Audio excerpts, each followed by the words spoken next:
Man, you should look like RoboCop.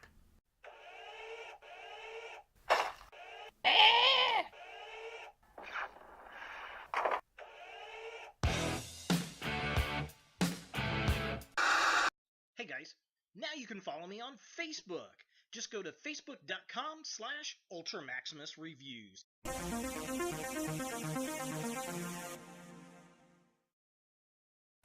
Hello YouTube, Ultra Maximus back with another retro review, and today we're rewinding it back to 1996, I believe, and it's from Toy Biz Spider Wars. It's the Cyborg Spider-Man with his high-tech armor. And again, I do apologize about my voice. I'm still fighting a cold here, so please bear with me. It is a little weak, but I got this on eBay. I think it was, what did I pay? 8 or 12 bucks, somewhere around there, something like that. Not too terribly expensive. The figure was new. The guy pulled it out of the package for free shipping, and I was fine with that. Very, very nice eBay store. He's got a lot of really cool Toy Biz figures like this. It's out of a comic book shop in Florida, I believe, and very, very cool. Came with, he added the little bit at the bottom of the packaging, so Spider Wars, Cyborg, Spider-Man, so that's pretty cool. Throw that on there. I'll throw it on the shelf or something. I don't know. And it also came with this little pin, which is very cool. If I can get it to focus in on that.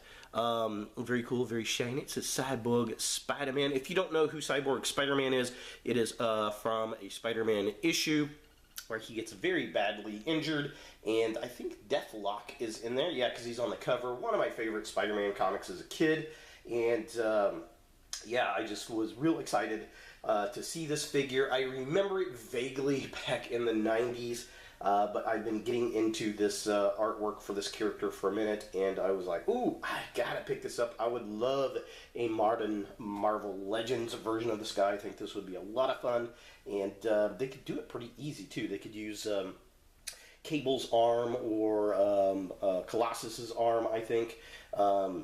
At least the molding for it, and then, you know, rough up a Spider-Man figure, add a belt and some bandages. I think that'd be a lot of fun. I don't know. So this guy is definitely very cool, and the shocking thing is he can actually stand with all this gear on, which is crazy. It's a little top-heavy, and you gotta kind of mount it in the right place, but he will hold all that stuff on there, which is really, really nice. It also comes with 3 launching missiles. You place the missiles into all the different little spring-load ports, and then you push the button and it's going to fire them out. And then there's 2 ports up here on the shoulder. These you put in, and then you push on the back, and then they launch out. I'm not going to do that because I did it earlier and they flew across the room and I almost lost one. So no, I'm not going to do that again.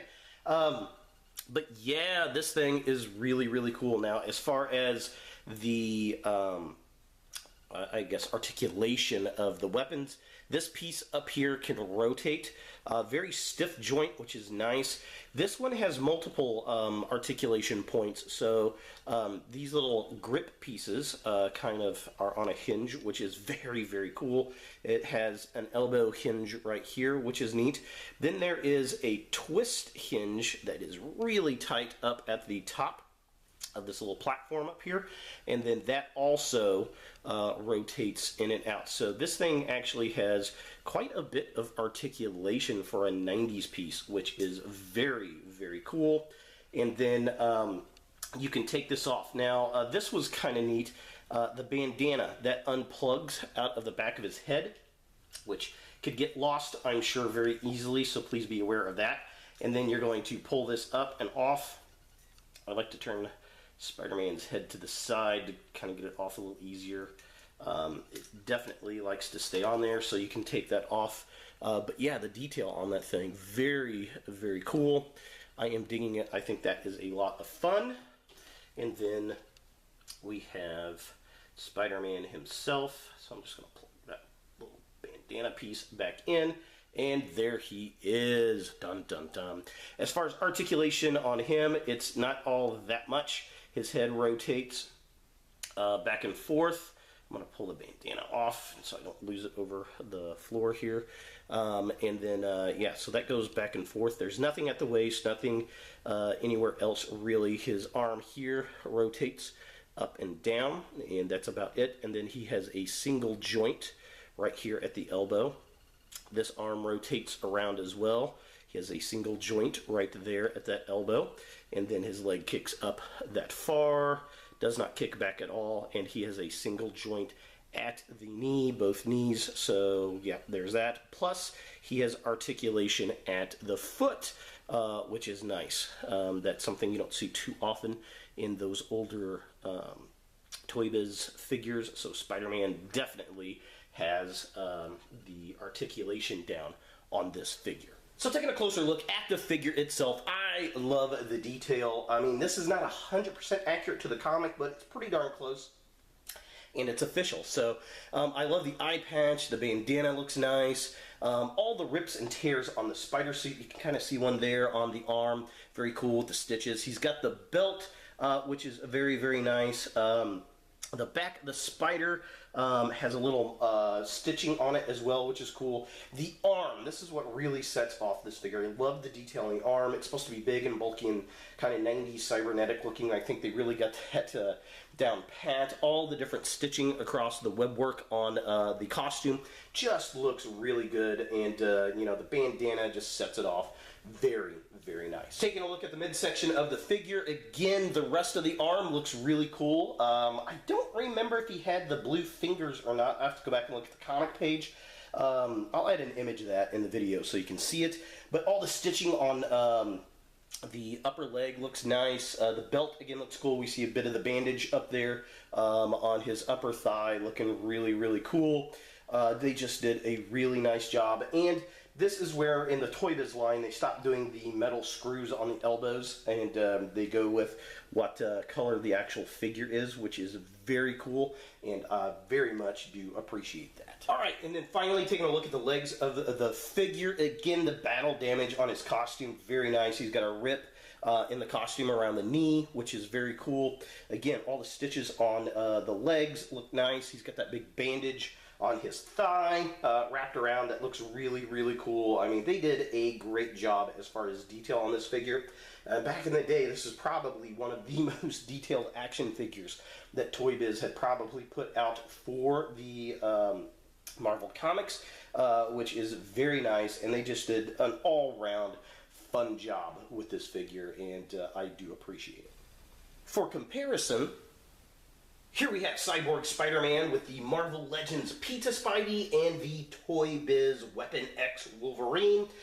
He's in the right scale with the Wolverine. I think he's about 4 years later in date than the Wolverine. He's a little bit better built than Wolvie, I think.